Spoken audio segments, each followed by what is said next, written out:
नमस्कार। सीधे मुद्दे पर आते हैं। आज हम एक ऐसे ऐतिहासिक विश्लेषण पर चर्चा करने वाले हैं जो सच में किसी के भी रोंगटे खड़े कर देगा। हम बात कर रहे हैं ज्ञान के एक बेहद प्राचीन और हैरान कर देने वाले केंद्र की, नालंदा विश्वविद्यालय। एक ऐसी जगह है जिसकी स्वर्णिम विरासत आज भी पूरी दुनिया को आश्चर्यचकित कर देती है, जिसने अपने दौर में पढ़ाई लिखाई का पूरा मतलब ही बदल कर रख दिया था। अब जरा सोचिए, दुनिया का सबसे पहला रेजिडेंशियल यानी आवासीय विश्वविद्यालय आखिर दिखता कैसा होगा? एक बड़ा ही दिलचस्प सवाल है ना? उस प्राचीन दौर में जब दुनिया के ज्यादातर हिस्सों में शिक्षा या तो बिखरी हुई थी या छोटे गुरुकुलों तक ही सीमित थी, तब एक ऐसी सेंट्रलाइज जगह का होना जहां दुनिया भर के विद्वान एक साथ रह सकें और पढ़ सकें, अपने आप में एक बहुत ही क्रांतिकारी विचार था। तो चलिए इस कमाल के शिक्षण संस्थान के रहस्यों को थोड़ा और करीब से समझते हैं। सेक्शन 1, प्राचीन नींव। नालंदा के पास दुनिया का सबसे पहला रेजिडेंशियल यूनिवर्सिटी होने का रुतबा है। और ध्यान दीजिए, इसका मतलब सिर्फ एक बड़ी सी बिल्डिंग नहीं था, बल्कि ये पूरा का पूरा एक एकेडमिक शहर था। अपने पीक पर यहाँ 10,000 से ज्यादा छात्र और 2,000 से ज्यादा शिक्षक एक साथ रहते थे।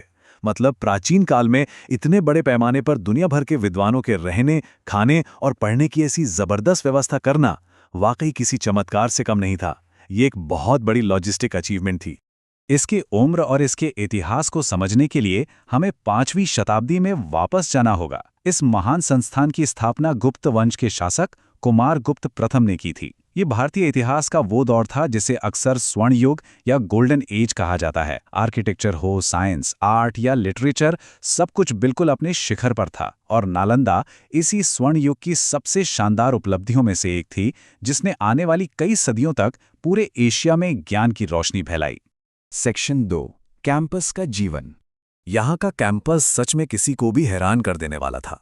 लाल ईंटों से बनी ऊंची ऊंची इमारतें, खूबसूरत झीलें और शांत ध्यान कक्ष इसकी शान बढ़ाते थे। सिर्फ पढ़ाई नहीं, यहाँ विशाल मठ, बेहद सुंदर मंदिर, किताबों से भरे बड़े बड़े पुस्तकालय और विद्वानों के आराम के लिए बेहतरीन हॉस्टल भी मौजूद थे। ये पूरी तरह से एक सेल्फ सफिशिएंट और वेल प्लान्ड शहर था, जहां हवा के हर झोंके में ज्ञान और सीखने का माहौल महसूस किया जा सकता था। लेकिन हाँ, इस प्राचीन आईवी लीग में एडमिशन मिलना कोई बच्चों का खेल नहीं था। प्रोसेस इतना सख्त था कि सुनकर ही पसीने छूट जाएं। मेन गेट पर ही द्वार पंडित तैनात होते थे। ये द्वार पंडित बहुत ही विद्वान लोग होते थे, जो नए आने वाले छात्रों से बहुत ही मुश्किल और दार्शनिक मौखिक सवाल पूछा करते थे। इतिहास के पन्नों को पलटें तो पता चलता है कि इन एग्जाम्स में पास होने का सक्सेस रेट मुश्किल से 20% था। ये आंकड़ा आज के किसी भी टॉप इंस्टीट्यूट से कहीं ज्यादा सख्त है। सेक्शन 3, एक वैश्विक ज्ञान का केंद्र।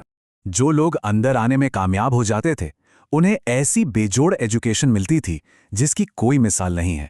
बौद्ध धर्म और आध्यात्मिक ग्रंथों के गहन अध्ययन के अलावा यहाँ मैथ्स, एस्ट्रोनॉमी, मेडिसिन, लॉजिक और ग्रामर जैसे विषय पूरी डिटेल में पढ़ाए जाते थे। एकदम ऑलराउंडर अप्रोच। और सबसे बड़ी बात पता है क्या है? यहाँ की पूरी पढ़ाई, रहना, खाना सब कुछ बिल्कुल मुफ्त था। जी हाँ, इसका पूरा खर्च आसपास के 100 से ज्यादा गांवों से आने वाले रेवेन्यू से चलता था। इसी वजह से यह सिर्फ भारत का नहीं, बल्कि पूरी दुनिया का एक बेहतरीन ग्लोबल हब बन गया था। चीन, कोरिया, जापान और तिब्बत जैसे देशों से स्कॉलर्स यहाँ खिंचे चले आते थे। इनमें चीन से आने वाले मशहूर यात्री और विद्वान ह्यूएनसॉन्ग और इत्सिंग का नाम सबसे ऊपर आता है। ह्यूएनसॉन्ग ने तो यहाँ कई सालों तक पढ़ाई की और यहाँ होने वाले हाई लेवल इंटेलेक्चुअल डिबेट्स की जमकर तारीफ की। जब वो वापस चीन गए तो अपने घोड़ों पर लादकर सैकड़ों अनुवादित किताबें ले गए, जिससे नालंदा का ज्ञान पूरी दुनिया में फैल गया। इस पूरे ग्लोबल हब की जान, इसकी धड़कन था धर्मगंज, यानी सत्य का पर्वत। ये नालंदा का मेन लाइब्रेरी कॉम्प्लेक्स था। और भाई, ये कोई आम लाइब्रेरी नहीं थी।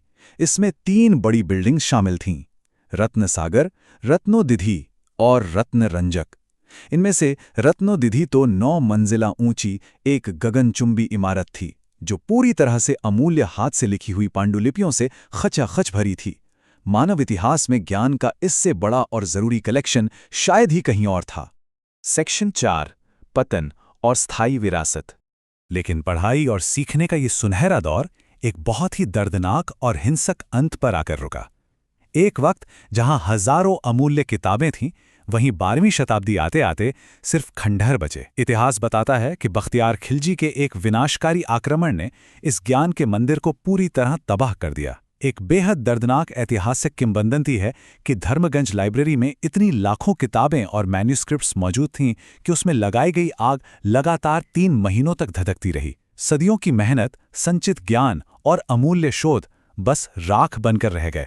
इस टाइमलाइन को देखकर इस सफर का पूरा आर्क समझ आता है।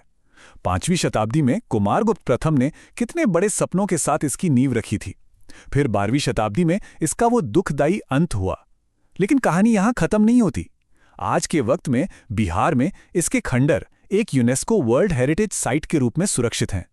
ये ग्लोबल रिकॉग्निशन इस बात का सबूत है कि दुनिया इसके खोए हुए गौरव और शिक्षा में इसके योगदान को हमेशा याद रखेगी। ये सब देखने और समझने के बाद दिमाग में एक बहुत ही गहरा सवाल घूमने लगता है।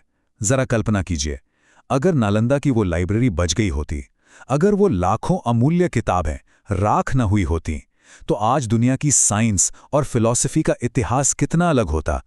ज्ञान के उस विशाल भंडार का सुरक्षित रहना शायद मानव इतिहास की दिशा को ही पूरी तरह से बदल देता। है ना ये बिल्कुल सोचने पर मजबूर कर देने वाली बात। इसी विचारोत्तेजक सवाल के साथ हमारा आज का ये विश्लेषण यहीं पूरा होता है, क्योंकि ज्ञान की खोज कभी खत्म नहीं होती और ये जानने की कोशिश हमेशा चलती रहनी चाहिए।